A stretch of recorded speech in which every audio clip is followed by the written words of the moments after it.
Bismillahirrahmanirrahim. Assalamualaikum warahmatullahi wabarakatuh.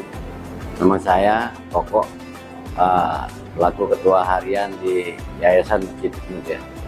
Gedung ini dibangun 1910. Dia digunakan oleh J. Moyen sebagai gedung arsitek yang untuk membangun wilayah Menteng dan sekitarnya, umumnya DKI lah, kayak Kota Tua segala macam. Kalau bahasa kerennya sekarang kantor developer. Berjalannya waktu, gedung ini juga dipergunakan Yayasan Kereta Api, terus dipergunakan juga kantor Pembetai Jepang tahun 42 sampai 45. Bergunakan juga sebagai kantor wali kota Jakarta Pusat, kantor air minum, mungkin dikenal sekarang lebih PDAM lah lebih kurangnya, terus kantor urusan agama, jawatan kereta api, hingga akhirnya dipakai oleh kantor MPRS tahun 1964 sampai tahun 1970. Berjalannya waktu, Pak Harustion dan Pak usulkan bahwa gedung bersejarah ini dapat dipergunakan sebagai rumah ibadah, dan akhirnya dengan SK Gubernur tahun 1987 18 Agustus SK itu keluar bahwa tanah dan bangunan dikelola oleh Yayasan Masjid Hikmat sebagai rumah ibadah hingga saat ini. Bangunan memang dulu awalnya tidak ada kubah, terus dibuatkan kubah berwarna hijau.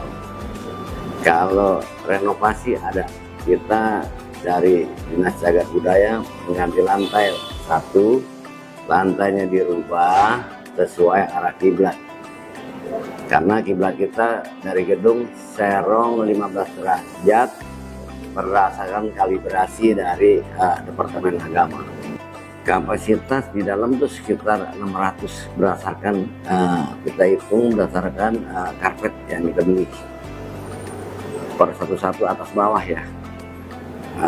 Lebih kurang 500-an lebih lah, lebih kurang.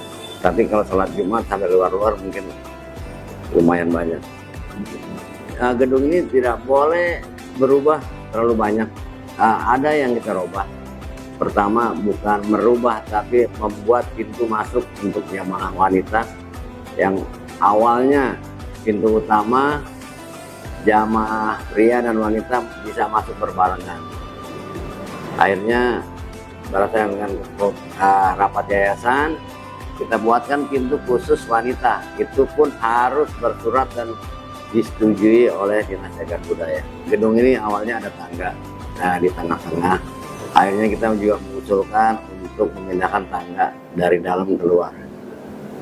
Gunanya pertama, orang beribadah tidak terhalang-halang oleh tangga. Jadi tempatnya kalau sekarang agak lebih luas, jadi plong lah, kotak. Kalau Ramadan di yayasan pertama memang biasa kita sebelum Ramadan kita udah bersih-bersih masjid, misalkan laundry karpet, ngecat gedung yang rusak diperbaiki, kamar wudhu segala macam kita persiapkan untuk jamaah lebih nyaman. Di Ramadan kita ada takjil, ada berbuka puasa yang kotak berbentuk nasi, nanti juga ada sholat tarawih, ada itikaf. Tapi yang agak fenomenal memang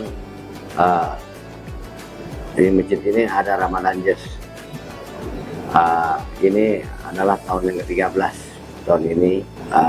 Mudah-mudahan dapat berjalan dengan lancar. Yang sebelumnya banyaklah kayak Raisa, kayak Tulus, kayak Glenn, sekarang udah almarhum, Rizky Febrian, banyaklah artis-artis lain kayak Faris RM. Memang setiap tahun selalu berubah. Biasanya Ramadan Jazz digelar tuh minggu kedua di hari Jumat dan Sabtu, dilaksanakan setelah sholat tarawih jam 9 lebih kurang, jam 9 lewat sampai maksimal jam 1. Kalau untuk nonton Ramadan Jazz ada donasi. Donasi ini disumbangkan lagi semuanya tanpa dipotong Rp1 pun. Yang kayak membeli sajadah di bagian masjid, bangun sekolah yang rusak. Jadi uangnya semuanya disumbangkan kembali. Masjid Cutmutia kebetulan letaknya strategis. Ada stasiun kereta api, ada busway, letaknya di tengah kota, jadi kemana-mana deket. Dan juga masjid ini masjid transit, karena lingkungan kita lingkungan perkantoran. Jadi mungkin kalau Sabtu Minggu banyak agak berkurang, tapi keluarga, suami istri dan anak-anaknya banyak main sini. Dari orang bulenya banyak juga wisata, karena dia dulu kakeknya mungkin pernah berkantor di sini. Mungkin di Masjid Cutmutia nih dikenal banyak kuliner. Ada makanan-makanan ketoprak, bubur dari pagi hingga malam. Contoh yang terkenal di sini ada bubur Tanjung. Sekarang namanya, dulu di Jalan Tanjung, sekarang di Masjid Cutmutia. Udah sekitar 9 tahun di sini. Jadi namanya secara perlahan berubah jadi bubur Cutmutia. Itu adanya pagi jam 5 hingga jam 10, cukup ramai. Ada ketoprak yang udah cukup lama, ada bubur tumpah malam. Terima kasih sudah mendengarkan sejarah singkat masjid. Mari sahabat, teman, ramaikanlah masjid. Terima kasih. Assalamualaikum warahmatullahi wabarakatuh.